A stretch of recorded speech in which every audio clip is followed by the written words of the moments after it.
Hello and welcome back to part 65 of Bloodborne, and in this part we are going to put a stop to the abhorrent beast once and for all, for the good of mankind.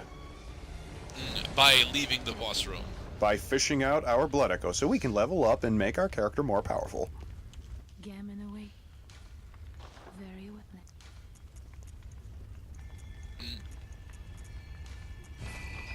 Yeah. Yeah, let's give this another try. Oh, okay, well that... And you have been slain. That didn't quite peter out too well. Well then, it seems that this foe is a regular force to be reckoned with, am I right? Let me just look at him. I have need to buy lots of things. So, as a warning to our potential viewers out there, all we're doing this part is fighting the abhorrent beast in this chalice dungeon. All we're doing is fighting the abhorrent beast, yes. That is one of my least favorite bosses in the game. He gets easier as, well, for example, the Hunter Axe is actually a valid answer to the abhorrent beast. I'm not saying that it's impossible to take this guy on legit. I'm just saying that depending on how much time you have during the day to retry the boss, or your patience, or how much beer you have, yeah, you might want to just poison him to death. Hence, I am maxing out my poison knives. It works. You just have to believe. While also weeding out my inferior blood gems.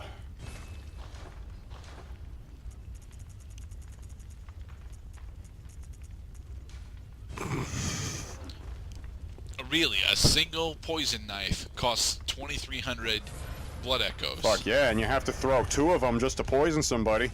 That's 4,600. No, you don't. That's 4,600 of poisoning. Who's the Bloodborner here? Well, you are, but your information there is wrong. I remember, because during the other boss fight that you used poison on, you said that it required 2 shots of the poison in order to get poison off, but this wasn't actually true.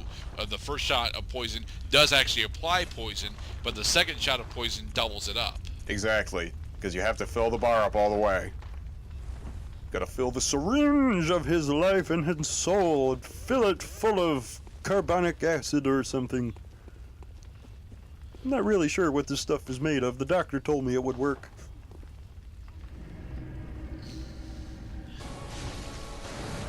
Well, surely I have a chance now.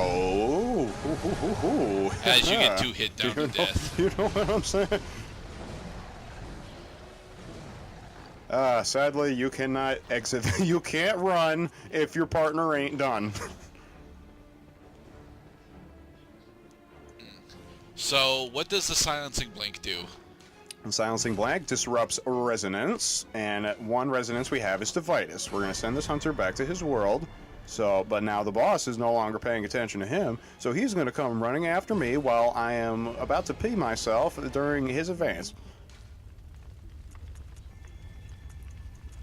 It's a game within a game, really. Fishing for blood echoes. So, why are you leveling up skill instead of strength?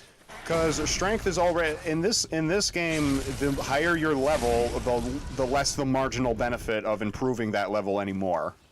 Usually 50 is about the mark where you start to notice some severe problems. Hey, buddy. Isn't it great to be a bad guy? I love being a bad guy. I'm in somebody else's world right now.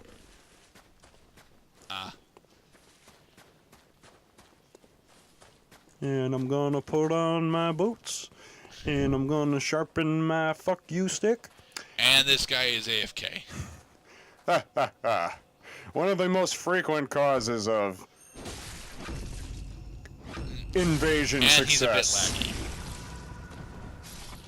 He's a bit laggy. You, good sir. And Cloud is an asshole.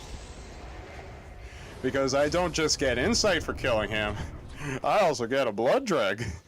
I think. Yeah, there's my blood drag. Yes. So that's another insight. So I got 2 insight off of that guy.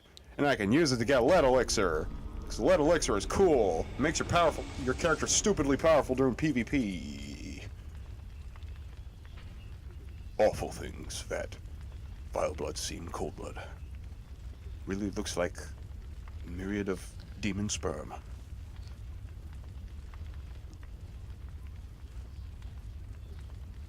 So it's new in the world of Cloud. Well, it's good to be powerful. Well, not too much. In all honesty, I read, I write, I read and then I write, play video games, make videos. It's a lifestyle. Welcome, Joseph. Hello, Joseph. Together, we are going to scratch them. Scratch them right on the behind.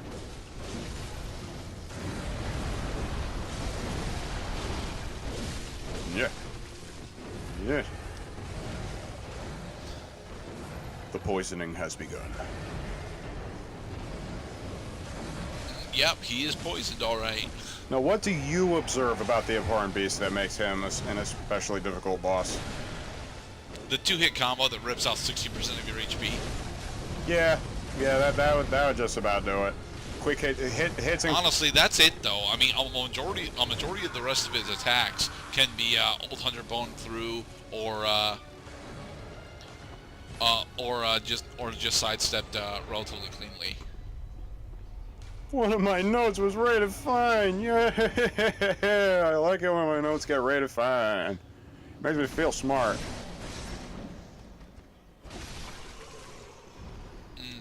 So this is you having enough blood echoes to go level up twice again. And to avoid the phantom spiders, I'll talk to my doll friend. Yeah, I can level up 2 times. That's better than 1. Put it all on Neptune. 545? No. Colt 45 of 6. Fuck McDonald's and Taco Bell. Modern day Yeah, I like Taco Bell. slavery.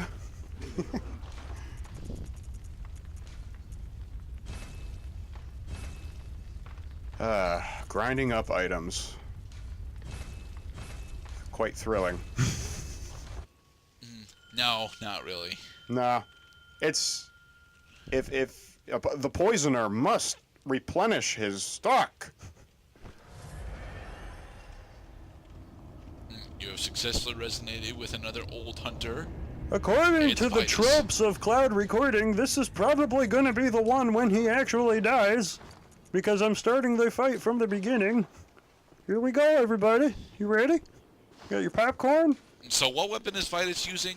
I don't think that's the assault cleaver. He's using the Beast Claw. You like the Beast okay. Claw? It's stretchy and wobbly, reminiscent of Soul Calibur. Nah. Yes, Ivy's whip. Ivy's whip. Sadly, in lieu of buxom ladies, we have gentlemen who look more suited in a U.S. Western. Probably spaghetti. He's speaking Italian. Oh, the joy of cooperation. So yes, folks, how much time is left? Yep, so it's going to take me about 7 minutes to kill this guy. But that's because once my buddy here inevitably succumbs to the inevitability of life, as we are mortal creatures, we have to poison him for the rest of the match.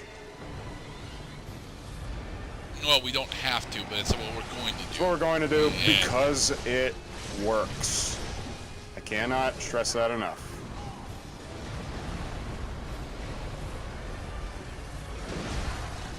And what is your favorite cheese strategy in video games, Mr. Gerdat? In Metroid Fusion, there's the ability to stick the Core X that spawns after each. Well, not the Core X, but the Core X shell that spawns after a good portion of the boss fights that you kill, and have it be stuck right underneath a platform, and then Samus can jump up and use either missiles or super missiles downwards in order to deal significant damage to it. Nice. It is a ridiculous cheese strategy that I would actually recommend to anyone like me who is terrible at the game, but is at least competent enough with the controls to make it work. However, I am not the latter half of that, so I'm just terrible and I can't do it.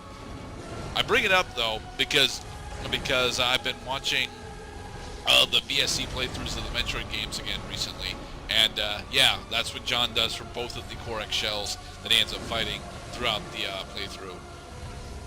Now, I thought when you said I'm going to put this thing under a bridge or something that was, you know, kind of in the corner of the developer's eye, that it would be like the Oblivion paintbrush glitch, where paintbrushes were never programmed in with game physics, so when you drop them from your inventory, they become platforms that you can stand on. Ooh. Yeah. And that's how you can get... Yet more proof that... It's more proof that Bethesda does not actually test their games as thoroughly as they claim.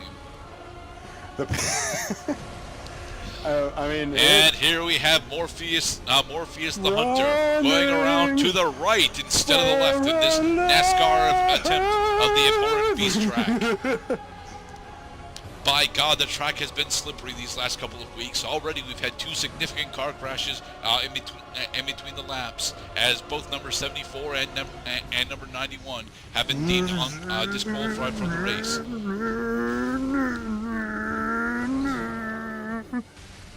And number 74, Cloud, he just had to refuel after getting dislodged from his lane, and here we go again, folks. It seems the race is on.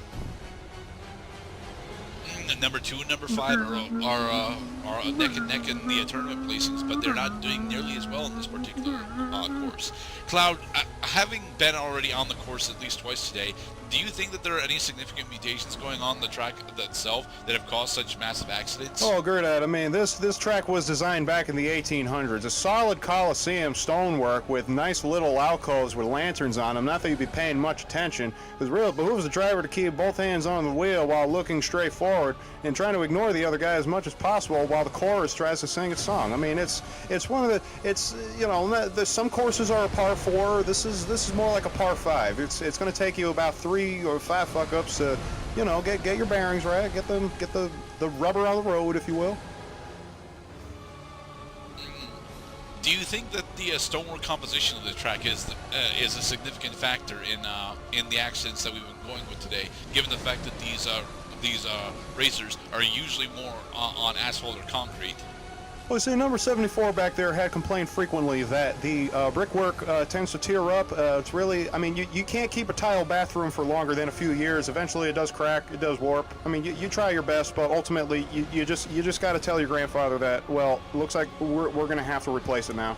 Now, as far as the track goes, well, it still provides the square footage that we need in order to really let those motors stretch. I know these boys, they love burning fuel in the morning, and I tell you what, this is a fight like this, a race like this looks damn fine at 11 a.m.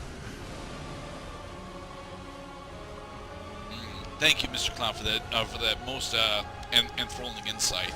Do you have any particular favorites for the winner of the race today?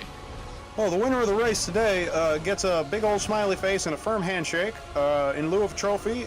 We do have not actual live girlies, but pictures of them that are taking photographs with previous champions. It's good to feel congeniality with those in your echelon of excellence, especially sharing a trophy and other first place winners. And it looks like number 72 is still firmly in the lead, folks. He's been pretty far ahead this whole time. Seems like number 74 is turning into a game like I got you, but it keeps turning a fast one. Yeah, they're coming around the bend again.